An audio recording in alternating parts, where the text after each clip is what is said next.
Korea and China ended their sixth round of FTA talks, and expectations were that both sides would come to agreements on a number of key issues. But representatives walked away with little progress to speak of. However, as our Hwang Ji-hye reports, a deal of this size requires baby steps. There was progress, but not as much as expected during the sixth round of negotiations on Thursday between Korea and China over a bilateral free trade deal. The two sides failed to come up with basic guidelines for actual negotiations, only getting as far as to narrow their differences in the product and service sectors. We aim to end the preliminary stage of talks for the free trade deal with China through the sixth round of negotiations, but we couldn't as we remain divided on a number of issues.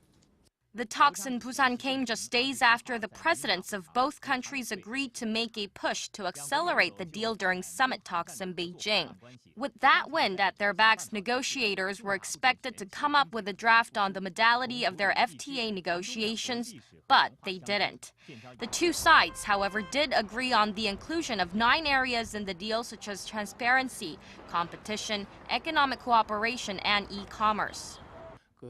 The areas of competition and economic cooperation were sectors that Korea demanded to be included. This indicates China's stance that they are trying to move the negotiations forward. Chung said, however, that it's unlikely that the issues of contention will be resolved in the next round of talks. The Trade Ministry said that the 7th round of talks will take place in China in the coming months, possibly September, and added that they will do their best to maximize the benefits through the trade deal. Hwang Ji-hye, Arirang News.